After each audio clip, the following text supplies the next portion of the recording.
每天5分钟，了解天朝大瓜，安安静静当个吃瓜人。银行职员转走1200万，储户担责8成，二审为之原判，理由是长期将身份证交给他人。2023年1月10号，在山西省的一个储户在银行的1200万存款被银行职员私自转走，因为在2017年的时候，他在银行工作的远房亲戚找到他，希望他能帮忙完成银行的任务，以这位远房亲戚的名义投资理财。2019年3月份，亲戚又提出帮忙完成2000万的存款任务，他就有资格当主任行长。之后，远房亲戚以要帮他领取奖品的理由，拿着他的身份证和银行卡，将钱全部转到自己和父亲的账户。12万网友在线吃瓜。江苏网友：我记得前段时间有个不会写字的老人，在银行连自己的养老金都取不出来，他这个1000多万不需要本人签字吗？陕西网友：前段时间看到一个报道，有一个老人去世了，家里人去取老人在银行的存款，银行说需要本人签字。北京网友：支付宝能得到信任，一点都不意外。新疆网友：银行员工转走的是银行的钱，储户的钱还在银行。山东网友：马云真的为老百姓做了不小的贡献。安徽网友：我就想问一下，本人不到场为什么可以取钱？老百姓取钱被要求本人到场，不会写字签名都不行。辽宁网友：有个视频，老人想取钱，但是不会写字，必须需要本人签字，儿子握着老人的手签名都不行。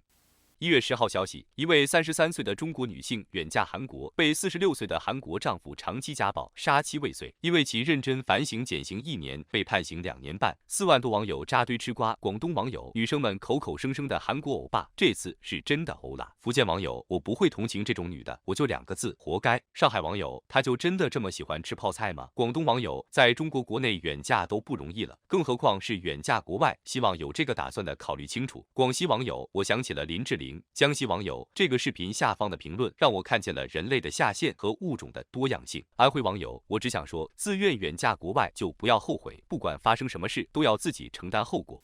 有着1亿多人口河南省的官员宣布，河南省没有发生严重的医疗挤兑，2级以上医院床位的使用率是94.95%，重症床位的使用率是82.35%。但是播放量最多的视频已经关闭了评论，不许老百姓发表意见。我去找了其他因为播放量少，暂时还没有关闭评论的视频。这是下方留言。河南本地网友：为什么没有发生医疗挤兑？那是因为好多人在挤兑火葬场。山东网友：真的很羡慕河南的朋友，我想问问你们确诊了之后，退烧药容易买到吗？去医院住院容易吗？用不用排号？河南本地网友回复：感染高峰期的时候，老人要住院的话，你在医院必须要有熟人，不然找不到床位，退烧药都买不到，你还想住院？我就呵呵了。不要听这个人形生物瞎逼逼，实际情况是医院根本就不收。河南网友：过去了就说过去，你他妈的非要用顺利。走了那么多老人，看到这2个字非常刺眼。河南网友：我一看是河南的新闻，闭上眼就划过去了。为啥？我想大部分河南人都懂。远嫁山东的河南女孩：我奶奶住院排了1个星期都没有排上，你的所谓的89%床位使用率是怎么统计出来的？河南网友：让你们说句实话有多难？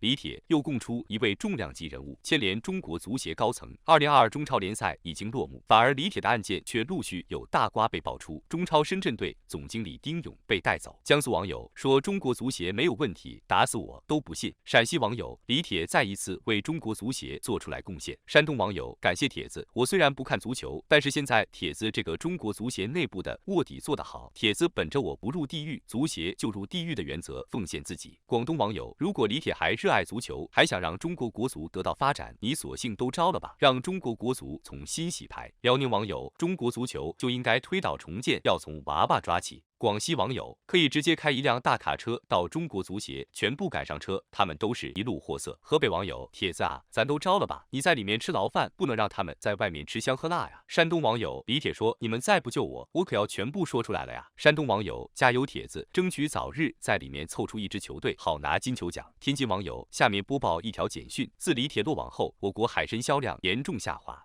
1月10号，中国驻日本大使馆宣布暂停审核日本公民赴华的普通签证。一位中国旅客落地日本后，在脖子上被挂红色挂件，用这个来提醒大家，这个是中国人。仅几个小时就有13万网友留言。河北网友：如果是做生意的去了，可以理解，但是如果是玩、是旅游、是购物，我真的不能理解。历史不能忘，现在日本的态度更要被铭记。重庆网友：百病缠身皆可医，唯有剑骨难剔除。广东网友：我3年之内的旅游不打算算出国了，要把钱花在祖国的大好河山，感谢他3年的保护。辽宁网友自家的事情平时发发牢骚也就算了，大是大非面前坚决支持祖国的利益，坚决反击。广东网友这些人出去之后腰也不疼了，腿也不酸了，比在国内老实多了。中国旅客入境韩国之后被挂黄牌遭围观，有网友发牢骚说自己入境韩国之后，一下飞机就被发了一个黄色的牌子，必须要挂在脖子上面，像罪犯一样被军人押着去做核酸，还有记者一路跟随着拍摄。除此之外，还有小绿牌和小红牌会根据不同的情况发放给中国人。11万网友参与评论。江苏网友：我外公说了，出门看天色，进门看脸色，不欢迎我的人和地方绝不踏足。湖南网友：为什么有点想笑？明明知道不被欢迎，还非要去受辱。安徽网友：笑死我了，先是黄牌警告，不听话的话就红牌罚下。广东网友：如果不是工作原因，是去旅游的话，实在是没有必要去受辱。浙江网友：自己不争气，没有办法，要跑去别人家自取其辱，令人无语。河南网友：回来的时候记得把牌子带回家留作纪念。